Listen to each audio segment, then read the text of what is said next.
Bonjour, bienvenue au Forum Made Days. Cette année 2017 est une année particulière. C'est les 10 ans de Made Days, mais c'est aussi une année où le Maroc fait son retour dans sa famille africaine. L'année a commencé à Addis Abeba par l'adhésion du Royaume du Maroc à l'Union africaine. Elle se terminera, on l'espère, Inch'Allah, au sommet de Lomé par son adhésion à la CEDEAO, la communauté économique des États d'Afrique de l'Ouest. Nous avons cet après-midi un panel de qualité. Je vais tout de suite vous présenter nos panélistes avec lesquels nous allons évoquer les questions qui sont liées à cette double adhésion, les enjeux que cette double adhésion pose, les opportunités qu'elle ouvre pour le Maroc, pour les deux institutions concernées, donc l'Union africaine et la CEDEAO. J'ai tout d'abord le plaisir d'accueillir M. Mankeur Ndiaye, ancien ministre des Affaires étrangères de la République du Sénégal. Bonjour M. Ndiaye. Avec nous également M. Mohamed Metral, ambassadeur, directeur général de l'Agence marocaine pour la coopération internationale. Bonjour, c'est Mohamed Metral. Avec nous dans ce panel, également du Sénégal, M. Moubarak Lo, conseiller spécial du Premier ministre de la République du Sénégal. Bienvenue, merci pour votre présence. Et enfin, membre fidèle de ces forums, Made Days, M. Jawad Kerdoudi, président de l'Institut marocain des relations internationales. Bienvenue à vous. Je ne vais pas beaucoup prendre la parole parce qu'on est là dans un format de discussion.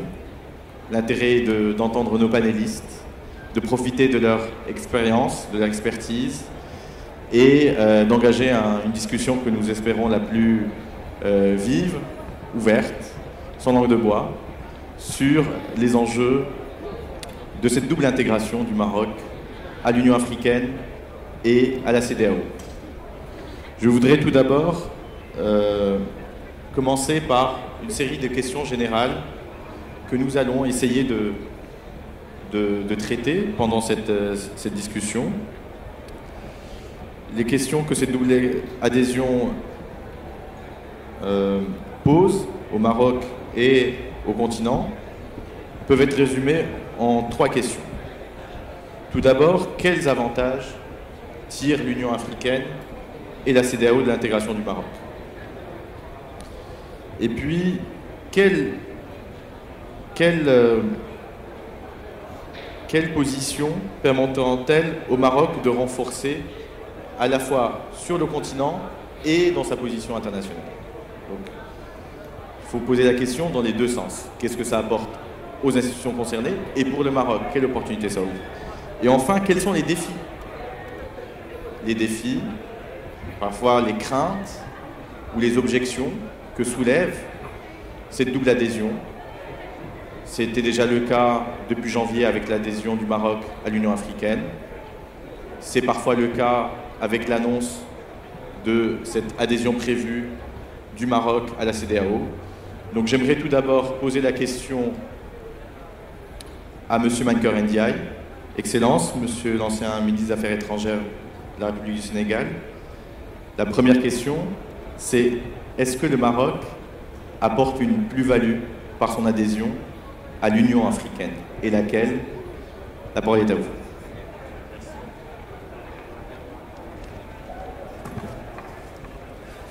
Merci beaucoup, cher ami. Je voudrais tout d'abord remercier très sincèrement notre ami Ibrahim d'avoir pris l'initiative d'organiser ce panel sur le retour du Maroc à l'Union africaine et sa demande d'adhésion à la CEDEAO.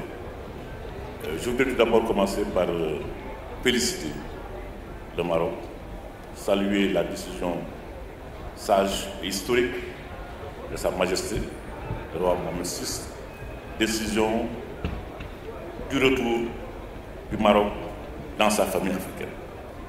C'est très important, c'est une décision qui a une forte portée politique et diplomatique. Le contexte du retrait du Maroc dans les années 80, ce contexte a radicalement changé. Nous sommes dans un contexte tout à fait nouveau, marqué par d'importantes mutations sur le continent et dans le monde. Et je crois que cette décision découlait d'une analyse lucide de la situation actuelle et des perspectives qu'elle offre pour un grand pays africain comme le Maroc.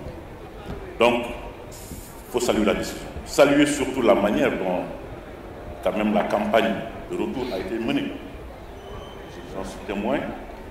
C'est une campagne très forte, très large.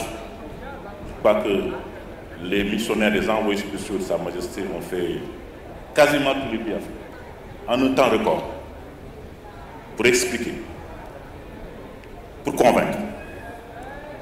Et ensuite, il faut toujours se rappeler la manière dont ce sommet s'est organisé. Un débat très large, contradictoire, qui, à son terme, a conclu par une écrasante majorité des États africains. Écrasante, je dis bien. Même les pays qui n'étaient pas pour n'avaient pas des arguments qui pesaient. Certains disaient, bon, il faudrait que le Maroc nous dise exactement, parce que dans sa constitution, il y a une définition des frontières marocaines, il faut qu'on reprise ceci, qu'on reprise cela. Mais ce n'était pas des arguments de fond.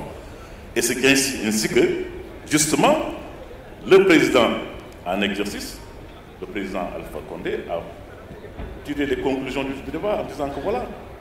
Donc il n'y a pas de problème. Donc c'est comme ça qu'avec beaucoup d'applaudissements dans la salle, une salle d'applaudissements, que le Maroc a été admise et que Sa Majesté, le roi Mohamed VI, s'est adressé dans un discours historique au sommet. Je pense que c'est important de le souligner. Donc, décision d'une portée politique et diplomatique importante. L'Union africaine, c'est la famille du Maroc, parce que n'oubliez jamais que le Maroc est membre fondateur de l'OUA. On semble l'oublier. Et le Maroc a eu à développer, dans les années 60, à porter un courant panafricaniste, bien connu pour ceux qui étudient l'histoire, porté par un groupe qu'on appelle le groupe de Casablanca en 1961. Parce qu'il y avait deux groupes à l'époque, avant la création de l'OUA en 1963. Donc, c'est important de rappeler ce fait historique. Donc, je voudrais tout simplement dire que cette décision a une grande portée politique, grande portée diplomatique, et en même temps, elle légitimise l'Union africaine. Parce qu'aujourd'hui, avec l'adhésion du Maroc, tous les États africains indépendants sont membres de l'Union africaine. Tous les États indépendants sont membres. Donc, l'Union africaine, on ne peut pas parler d'Union africaine sans un grand pays africain, le Maroc, avec tout le poids politique, économique et diplomatique qui pèse sur le continent. Donc, c'est une décision qui légitimise l'Union africaine. Donc, qui va naturellement avoir des implications très positives sur lesquelles nous pourrions revenir ultérieurement. Merci beaucoup. Si Mohamed Metrel, vous êtes ambassadeur du Royaume du Maroc, vous avez accompagné tout ce parcours que vient de résumer M. Ndiaye. Qu'est-ce que le Maroc apporte de l'intérieur de l'Union africaine? Vous êtes à la tête de l'agence qui gère la coopération internationale, qui est très active sur le continent. Quelle est aujourd'hui, que ce débat est derrière nous, la position de force qu'a le Maroc à l'intérieur de l'UA?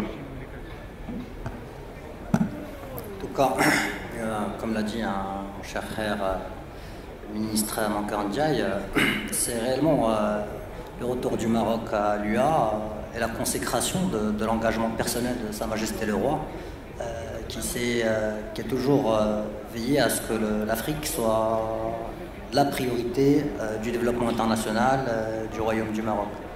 Et donc, cette consécration du retour, elle vient confirmer que le Maroc a aujourd'hui une offre globale qui intègre à la fois une dimension sécuritaire, une dimension autour du capital humain, notamment dans le volet éducatif, mais aussi une dimension développement durable, une dimension secteur privé. Et donc il y a une valeur ajoutée qui a été confirmée par cette réintégration du Royaume. Le deuxième point et aussi par rapport à toute l'expertise que le Royaume a développée dans un certain nombre de secteurs d'activité. Sa Majesté le Roi Mohamed VI, que Dieu l'assiste, a été désigné comme champion pour la migration. Donc c'est lui qui porte ce sujet au niveau de l'Union africaine aujourd'hui.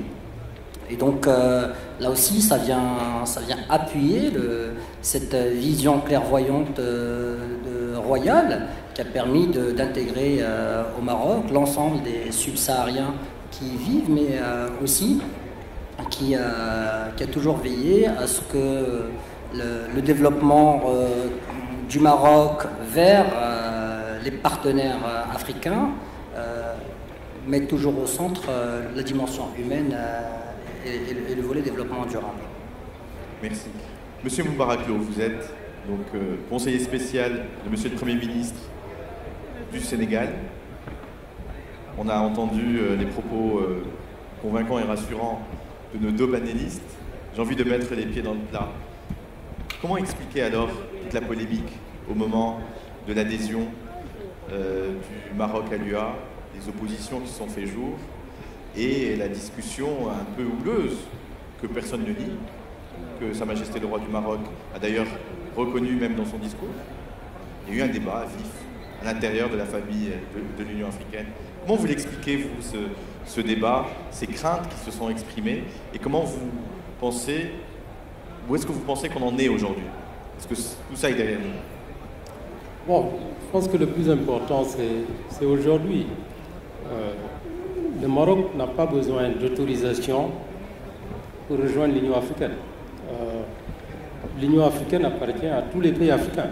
Aucun pays n'a le droit de dire tel pays ne peut pas participer. Donc maintenant, il y a des règles diplomatiques qui voulaient que le Maroc redemande une adhésion. Parce que n'oubliez pas qu'on est passé de l'organisation de l'unité africaine à la création de l'Union africaine, qui est une nouvelle organisation, même s'il y a une succession d'organisations, mais formellement, l'Union africaine, dans ses statuts, a vocation à recevoir tous les pays africains. Donc le Maroc étant un pays africain, n'a pas demandé d'autorisation.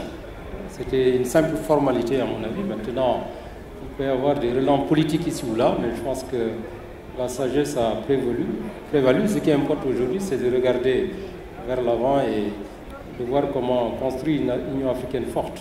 C'est ça qui est important. Merci. Monsieur Jawad Kardoudi, président de l'Institut marocain des relations internationales, vous avez suivi, comme les autres panélistes, toute cette année 2017, dont je rappelais en introduction qu'elle a signalé le retour du Maroc au sein de sa famille africaine, en espérant que ça se conclue en décembre par l'adhésion à la CEDEAO. On reviendra sur ce sujet plus tard. Qu'est-ce qui, pour vous, est l'apport du Maroc à l'organisation continentale qu'est l'Union africaine? Je voudrais tout d'abord me féliciter et féliciter les Marocains, comme l'a dit Sa Majesté Mohamed VI, du retour du Maroc dans sa famille. Je pense qu'il faut absolument insister là-dessus.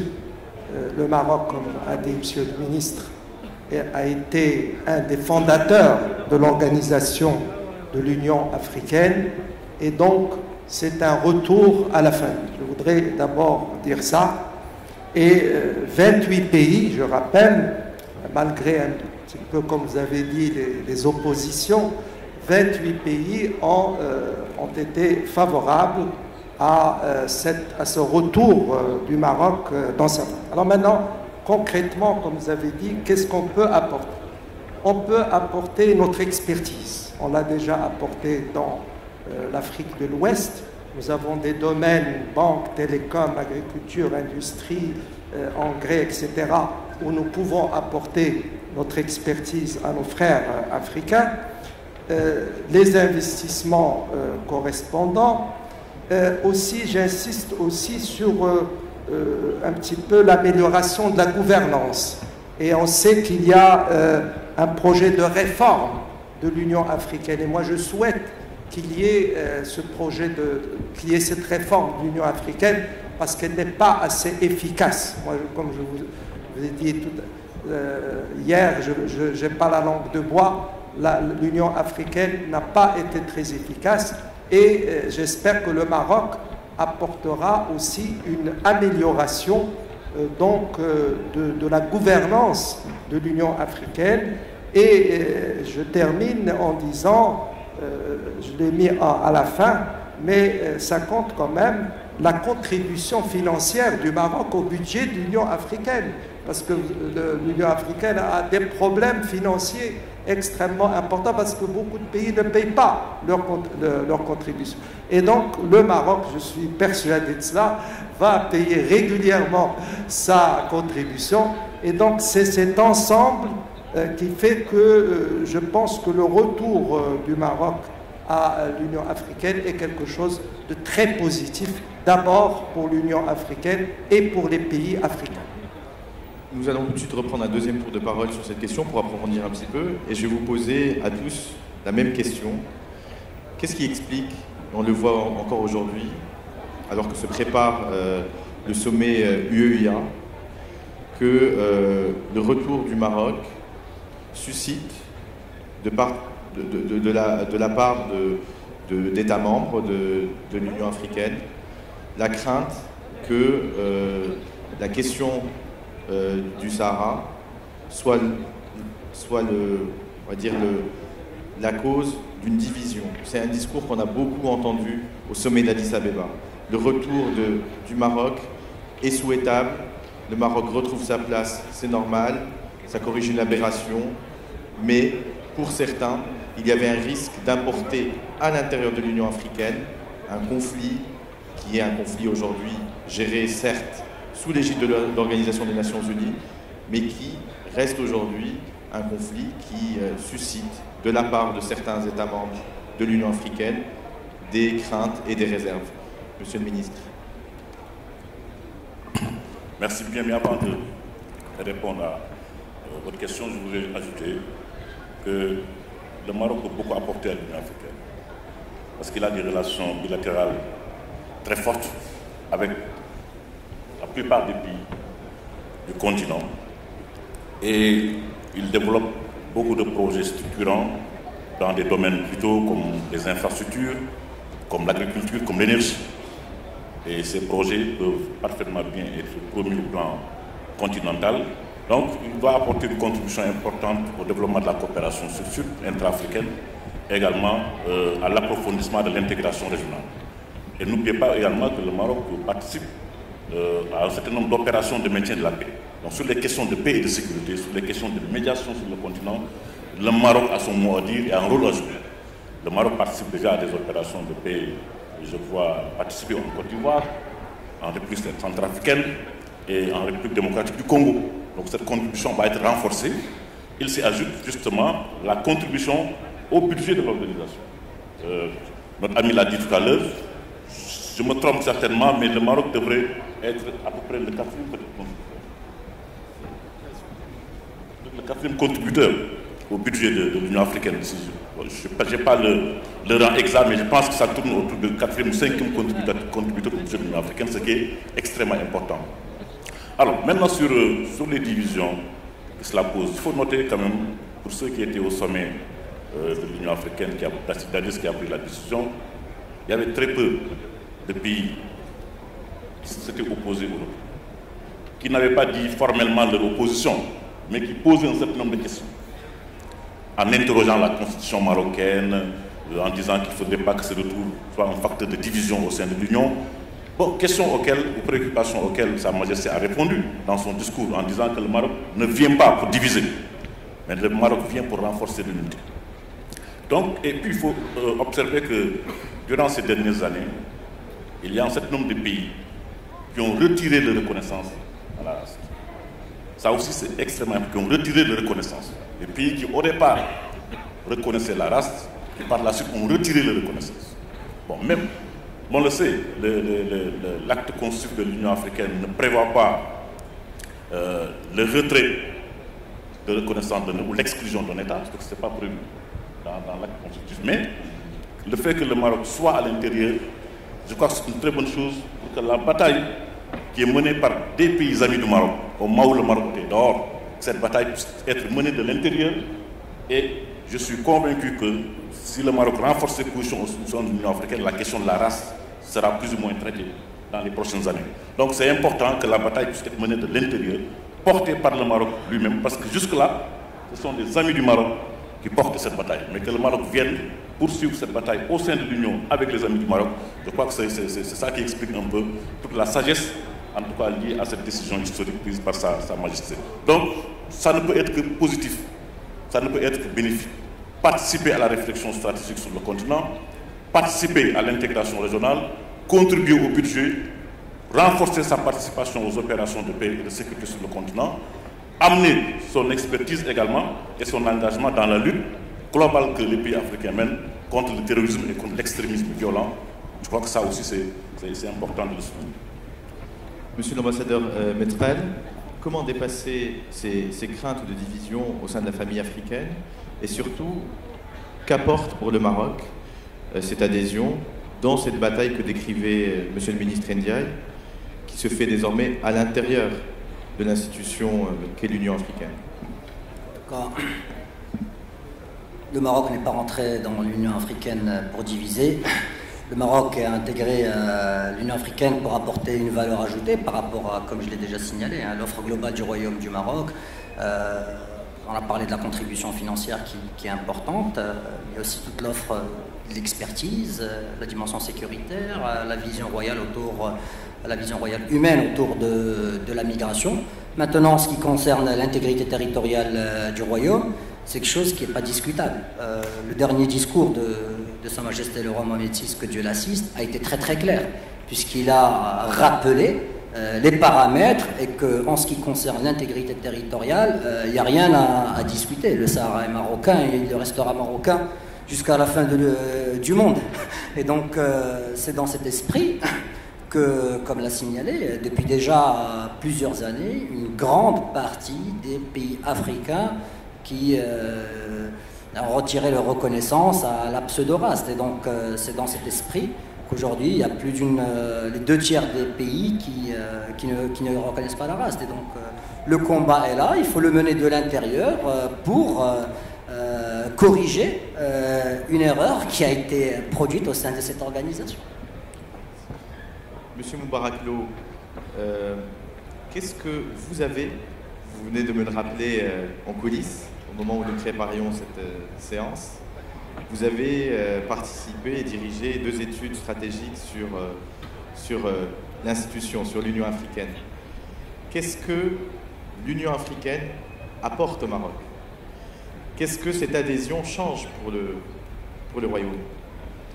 Bon, ça change beaucoup de choses. D'abord, l'Union africaine, sa vocation à terme, c'est devenir comme l'Union européenne, d'être un marché commun. Donc, le Maroc pourra tirer profit de tout ce marché continental.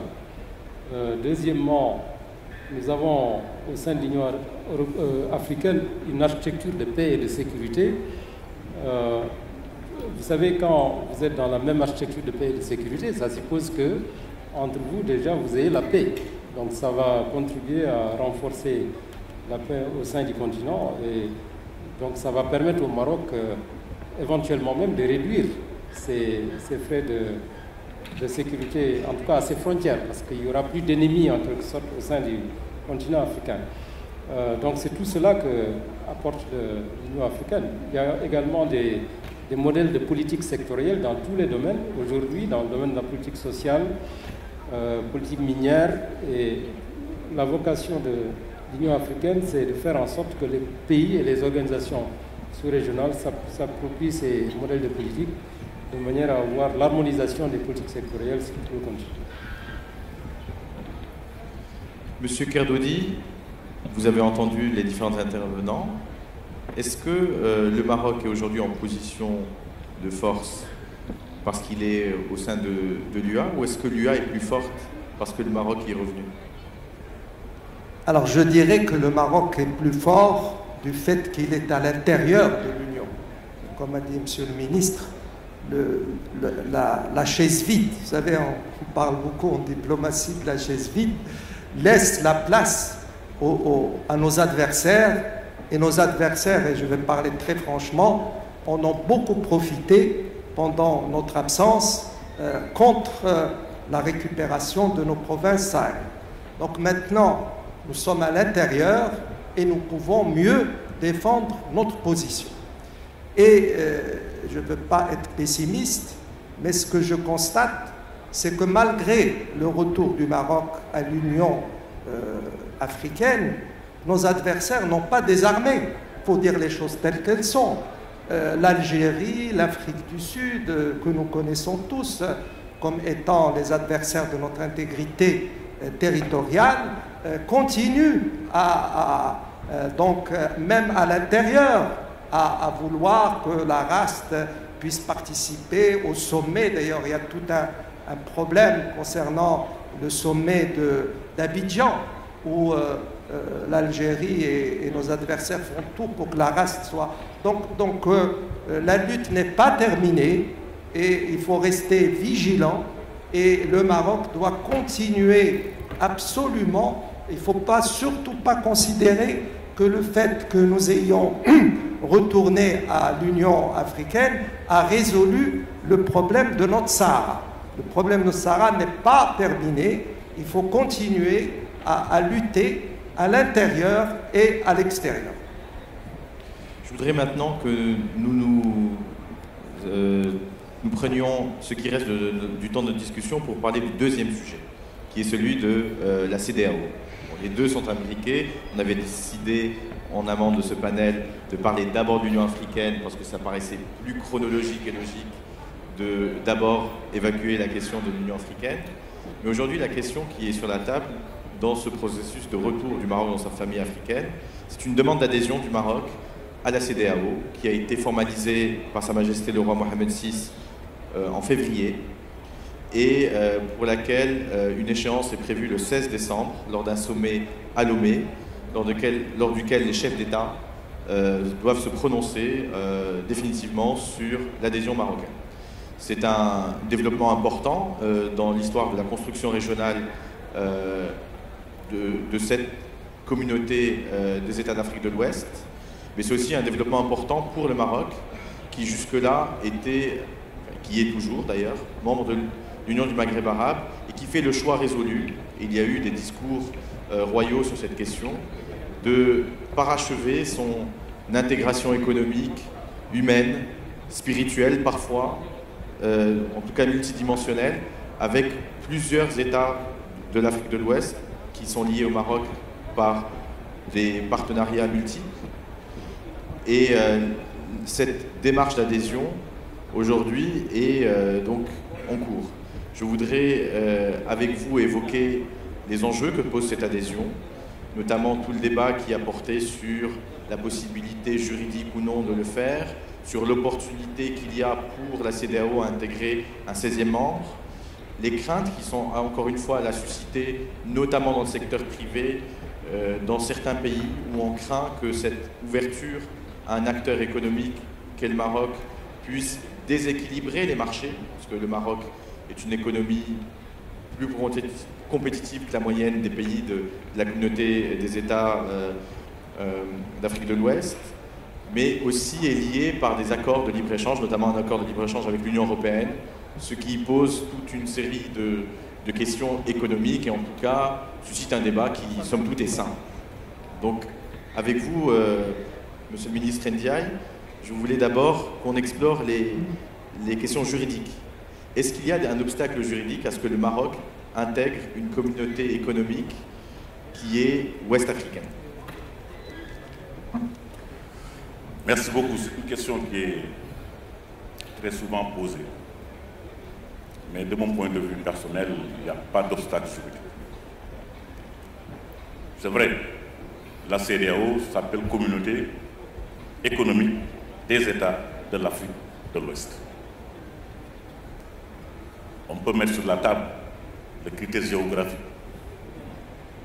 Mais n'oubliez pas que la Mauritanie, qui est membre de l'UMA, l'Union du Maghreb arabe, donc des pays qui regroupent, l'organisation qui regroupe les pays d'Afrique du Nord, a été membre de la CEDEAO avant de se retirer de la CEDEAO. Jusqu'en 2000. En 2000. Alors donc, et le traité de la CEDEAO ne et rester mieux sur la question de l'adhésion de nouveaux membres. Le traité ne dit rien sur l'admission de nouveaux membres. Cela veut dire quoi? Cela veut dire que la décision ne peut être qu'une décision politique prise par les chefs d'État et de gouvernement qui fixent les orientations de l'organisation. Au départ, il y a eu quelques réactions, nous avons entendu, disant que non, ce n'est pas possible parce que le Maroc n'est pas en Afrique de l'Ouest. Donc, bon, le critère géographique, Afrique de l'Ouest, Afrique du Nord, bon, le traçage peut être très compliqué parfois. Le traçage peut être très compliqué. Et vous avez aujourd'hui, en Afrique, 8 communautés économiques régionales qui sont retenues par l'Union africaine. 8 communautés économiques régionales. Mais vous avez beaucoup de sous-communautés. Et vous avez parfois des pays d'Afrique de l'Est qui sont membres de communautés régionales qui regroupent en même temps des pays d'Afrique australe. Prenez l'exemple de la COMESA. Prenons l'exemple qui nous est proche, l'exemple de la SENSAD. Vous voyez la SENSAD, le groupe du pays. Le Sénégal est membre de la SENSAD, le Maroc est membre de la SENSAD. Normalement, le prochain sommet devait se tenir, je crois, au Maroc. Le Soudan est membre, le Tchad est membre. Ouais. Donc, ce critère géographique, de plus en plus, va céder le pas à des critères d'opportunité qui ne peuvent être appréciés que par des chefs d'État et de gouvernement. Et lors du dernier sommet, le principe de l'admission du Maroc à la CEDEAO a déjà été acté. Il a été demandé à la Commission de faire une étude d'impact et de soumettre son rapport au prochain sommet. Sommet auquel, justement, Sa Majesté le Roi sera formellement invité pour y prendre part. J'étais au sommet de la CEDEAO, il n'y a eu aucun obstacle. Aucun chef d'État n'a pris la parole pour faire des objections ou des observations. Tous ont appuyé la demande d'adhésion. Donc cela veut dire que ça va être définitivement acté lors du sommet de Lomé qui est prévu pour se tenir au mois de décembre. Donc, pour me résumer, c'est une décision politique. Il faut de plus en plus, avec le développement du monde, avec la volonté d'intégration continentale, de plus en plus dépasser les critères géographiques. Il faut noter qu'il y a beaucoup d'organisations régionales, communautés régionales qui regroupent des pays qui n'appartiennent pas à la même région géographique parce que l'Union africaine a défini 5 régions. 5 régions. Mais il y a des communautés régionales qui regroupent des pays appartenant à des régions différentes. Donc la dynamique du continent aujourd'hui fait qu'il sera possible pour un pays de faire partie de 2 communautés économiques régionales. Maintenant, l'Union africaine encourage les États à être membres de moins d'organisations possibles. Encourage, c'est un encouragement, mais ce n'est pas une interdiction pour un État, parce que la décision d'un État d'adhérer à une organisation, c'est une décision souveraine et volontaire. Voilà un peu ce que je vais dire sur cette question qui concerne l'aspect juridique. Nous reviendrons maintenant sur ce que le Maroc peut apporter à la CEDEAO et ce que la CEDEAO peut tirer comme profit de l'admission du Maroc. Merci. Monsieur l'ambassadeur Metrel, je retiens de l'intervention de M. Ndiaye une question importante, la volonté politique. Cette volonté s'exprime de la part des chefs d'État de la communauté qui ont encouragé et qui vont certainement entériner le choix à Lomé, mais c'est aussi une question de volonté politique de la part du Maroc. Le choix d'intégrer la communauté économique des États d'Afrique de l'Ouest sonne comme une réorientation stratégique pour le Maroc qui jusque-là était en Afrique membre de l'Union du Maghreb arabe. Quelles sont les portées de cette réorientation stratégique à la lumière de tous les investissements, de toute l'implication du Maroc dans les pays d'Afrique de l'Ouest et notamment avec des pays avec lesquels nous sommes liés par des amitiés historiques? 4 points pour y répondre. Le premier, la conviction du Maroc a toujours été que le développement du monde passe par les intégrations régionales. Feu Hassan II, que Dieu ait son âme, était l'impulseur de la création de l'UMA. Et donc, aujourd'hui, il s'avère qu'à peu près 30 ans après, c'est un groupement régional malheureusement qui ne marche pas. on a une frontière qui est ouverte côté marocain mais qui est fermée côté algérien. Aujourd'hui, c'est une réalité. L'intégration économique dans cette zone est l'intégration économique la plus faible. L'échange interzone est autour à 2-3%. Quand on voit que l'Union européenne, on est à plus de 70% d'échanges intercommunautaires. Et donc, déjà ça, c'est le contexte actuel. Une réalité que ce groupement régional ne fonctionne pas par rapport à une frontière qui n'est pas ouverte du côté algérien. Voilà. Donc, ça, c'est le constat de la réalité d'aujourd'hui. Par rapport à ça, il y a une histoire séculaire avec les pays, une grande partie des pays de la CEDEAO. Donc, c'est des liens spirituels, c'est des liens d'échange humain. Un chiffre à avoir en tête, autour de 46% des étudiants subsahariens qui viennent poursuivre leurs études supérieures au Maroc sont issus des pays de la CEDEAO, donc c'est révélateur. Le Maroc, aujourd'hui, est le premier investisseur africain dans la zone CEDEAO, que ce soit à travers les banques, les assurances, les autres secteurs d'activité. Et donc, le troisième point auquel j'arriverai, c'est au-delà de cette implication forte qui est présente dans cette région, Sa Majesté a pris l'initiative de demander donc à rejoindre ce groupement, et ça a été appuyé par l'ensemble des chefs d'État qui étaient présents au sommet du mois de juin, qui ont donc donné l'accord de principe et qui, Inch'Allah, confirmeront cette intégration du royaume dans cette zone-là. Le dernier point, ça serait quelle valeur ajoutée le Maroc peut apporter en plus à ce groupement. Tout d'abord, au-delà du facteur humain, échange, investissement, je pense aussi la dimension autour des accords de libre-échange.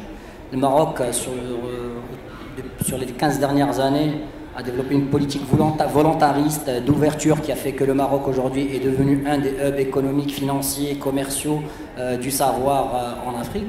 Et donc il y a aussi toute cette expertise à partager avec ces pays. Merci. On me signale que malheureusement, comme nous avons commencé un peu tard, nous empiétons sur le timing du panel suivant, donc je vais vous demander d'être court dans vos interventions. Monsieur Moubarak-Lo, on a parlé des opportunités, mais parlons aussi on va dire des inquiétudes qu'expriment une partie des acteurs du monde économique qui voient en fait arriver le Maroc dans cette communauté économique des Afriques de l'Ouest comme un big player qui risque de modifier l'équilibre un peu fragile de cette communauté où les niveaux de développement sont assez inégaux, où on a un grand pays qui est le Nigeria, qui d'ailleurs n'est pas intégré dans l'union monétaire la plus importante de la CEDEAO. Comment est-ce que vous évaluez, on va dire, la question économique au centre de cette adhésion du Maroc à la CEDEAO? Est-ce que le Maroc peut à la fois profiter de son adhésion et faire la preuve que cette adhésion est en faveur des pays de la communauté économique des États d'Afrique de l'Ouest? Quel est votre avis sur cette question? Oui, très rapidement, sur les questions géographiques, moi je connais l'Union africaine de l'intérieur. J'ai travaillé sur 2 plans stratégiques de l'Union africaine pour le président de la Commission. Aujourd'hui, ce que l'Union africaine veut, c'est d'avoir chaque État membre de l'Union africaine soit membre d'une seule organisation régionale. C'est ça l'objectif, il n'y a pas un autre. Donc c'est de bâtir un nombre limité d'organisations communautaires sous-régionales et que chaque État membre soit membre d'une seule communauté. Donc le Maroc a bien fait de dire l'humain ne marche plus, donc je choisis la CEDEAO. Ça c'est pour. Ensuite, le Maroc fait partie de l'Afrique de l'Ouest, donc du Maroc jusqu'au Nigeria.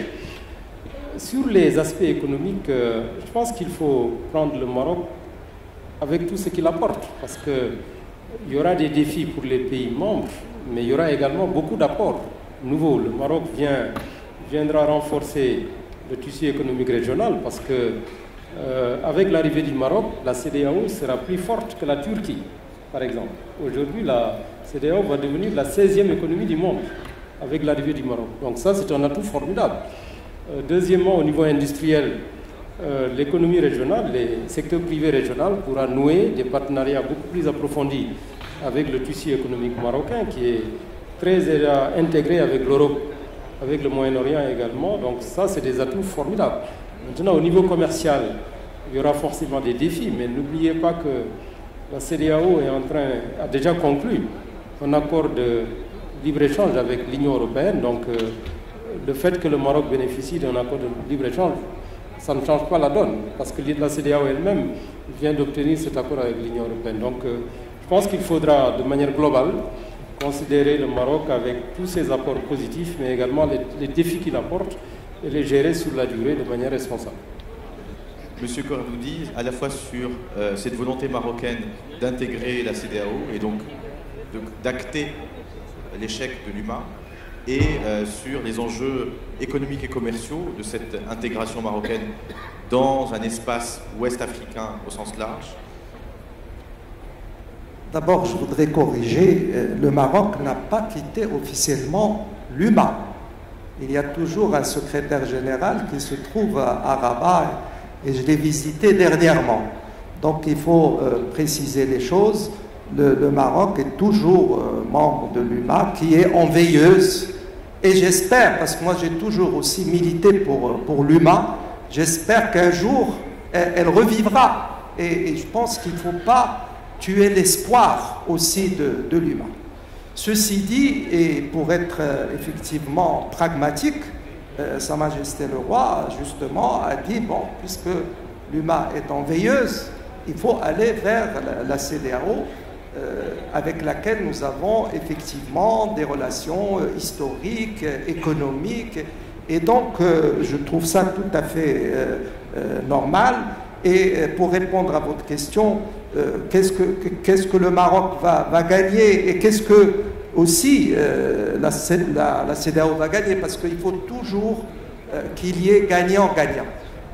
Le Maroc va pouvoir développer davantage ses exportations, parce que dès lors qu'il y a exonération des droits de douane, il pourra exporter plus.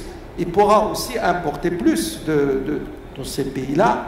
Il y a aussi, on n'en a pas parlé, mais c'est un peu sous-jacent, le fait que le Maroc avec 15 pays, ça va sur la position de notre Sahara, ça va nous aider. Il faut dire les choses telles qu'elles sont. Ce sont quand même 15 pays importants qui pourront peut-être soit changer de position, soit être favorables. Maintenant, il y a des défis, et moi, en tant qu'économiste, je dois en parler. Il y a la libre circulation des personnes. Non pas que le Maroc a déjà prouvé qu'il pouvait, si vous voulez, gérer la migration subsaharienne, mais il est certain qu'avec la libre circulation, il y aura beaucoup plus de migrants vis-à-vis de notre pays. Donc il faudrait qu'on se prépare. C'est ça le message que je veux apporter, c'est que le Maroc doit se préparer à recevoir ces jeunes pour ne pas qu'ils soient dans les rues en train de demander l'aumône. Il faut dire les choses telles qu'elles sont. Donc il y a ce défi, et je suis sûr que le Maroc pourra le sortir. Il y a aussi le tarif extérieur commun. Vous savez que nous, par exemple, pour les produits industriels, nous avons 0 droit de douane avec l'Union européenne. Je ne pense pas que la CEDEAO est déjà arrivée à 0 droit de douane. Donc il y a un problème d'adoption du tarif extérieur commun. Et puis il y a ce problème de monnaie commune. Je sais que ce n'est plus maintenant la priorité, mais c'est aussi... Donc je pense personnellement que après, bien sûr, en décembre, je l'espère, donc l'accord officiel, vont commencer de véritables négociations concrètes avec les techniciens. Merci. Merci beaucoup. Pour ne pas empiéter plus avant sur le programme de cet après-midi, je vais vous demander à tous de conclure si vous avez un point que vous n'avez pas pu aborder dans vos interventions en 1 minute chacun, pour qu'on puisse aider après. Oui, merci. 1 minute. 1 minute, je pense que sur ce que le Maroc doit apporter rapidement, vous l'avez dit, toute son expérience, parce que le Maroc est pratiquement le premier pays africain investisseur en Afrique de l'Ouest, dans des secteurs extrêmement importants, comme l'industrie pharmaceutique, comme le bâtiment et les travaux publics, comme également dans le domaine de l'énergie, dans le domaine de l'agriculture. N'oubliez pas le gazoduc Maroc-Nigeria de plus de 5000 km, ce que ça va apporter pour régler la question de l'énergie en Afrique de l'Ouest. Ça, c'est un projet majeur, structurant, extrêmement important. Maintenant, nous sommes dans la CEDEAO un espace de libre circulation des biens, des services et des capitaux. Les ressortissants de la CEDEAO n'ont pas besoin de visa pour aller d'un pays à un autre. Il y a le droit d'établissement. Vous pouvez aller dans un pays pendant 90 jours. Vous pouvez voyager avec votre pièce d'identité. Quand on prenait cette décision à l'époque, certains pays de la CEDEAO étaient un peu réticents en disant « Ah non, si on s'engage dans ça, on va être envahi par le Nigeria ou le Ghana, etc. etc. » Mais rien ne s'est passé de cela. Rien ne s'est passé. Donc je pense que, chers amis, l'inquiétude que vous avez, je voudrais plutôt la tempérer. Ce ne sont que des opportunités que le Maroc peut tirer de son adhésion à la CEDEAO, que la CEDEAO peut tirer de l'admission du Maroc. Donc il faut positiver les choses. Et ensuite, aujourd'hui, nous faisons face à des défis sécuritaires extrêmement importants. La crise au Mali, Boko Haram au Nigeria, au Niger, la contribution du Maroc à la lutte contre le terrorisme et l'extrémisme violent, au renforcement des capacités africaines en matière de paix et de sécurité, c'est très, très, très important. Donc moi, je vois les choses vraiment positivement. Maintenant, le sommet avait demandé à la commission de la CEDEAO de faire une étude et de lui soumettre un rapport au prochain sommet. Attendons de voir ce qui sera dans le rapport, mais j'insiste sur le fait que la décision politique d'admission du Maroc est déjà prise. Ça, je crois qu'il faut le signaler. Merci. Monsieur l'ambassadeur Metrel, partagez-vous ce constat d'optimisme? Moi aussi, je suis quelqu'un de pessimiste, donc je crois beaucoup dans ça. D'optimiste, j'espère. Oui, d'optimisme. Oui. Donc pour conclure, je dirais l'Union africaine est à un moment charnière de son histoire, puisque d'abord on est en pleine réforme institutionnelle de l'UA. Et donc c'est une opportunité pour l'UA que le Maroc apporte une valeur ajoutée, comme je l'ai dit précédemment, dans différents volets, mais pas au détriment de l'intégrité territoriale du Royaume. Sur la CEDEAO, ce qu'on voit, c'est que le Maroc, avec la CEDEAO, ça serait une CEDEAO plus forte, plus prospère, qui intègre les dimensions développement durable, mais aussi la dimension stabilité des populations et une meilleure approche plus humaine autour de la migration. Je vous remercie. Merci. Monsieur Moubarak Lo, quelques mots de conclusion. Oui, je dis bienvenue au Maroc. Vraiment, il faut y aller avec assurance. Le Maroc est chez lui. Il faut y aller avec assurance, aller de l'avant. Vous n'avez pas besoin d'autorisation. Vous êtes chez vous. La CEDEAO vous appartient, l'Union africaine vous appartient. Et en tout cas, le Sénégal sera à votre côté. Merci pour ces mots de confiance. Monsieur Jawad Kordoudi, vos craintes sont-elles levées? Non, moi je voudrais surtout exprimer un vœu. C'est celui que ce problème avec l'Algérie soit résolu. Pour que vraiment l'Afrique, et on a assisté hier, aujourd'hui et demain, au défi de l'Afrique, au défi de la pauvreté encore de l'Afrique. Donc ce que je souhaiterais, c'est qu'il y ait une entente entre le Nord, l'Ouest, l'Est et le Sud pour que enfin l'Afrique se relève et devienne le continent prospère que nous souhaitons tous. Merci. Merci, je vous demande de vous joindre à moi pour remercier les panélistes pour leurs interventions et très bonne continuation des débats au MEDES.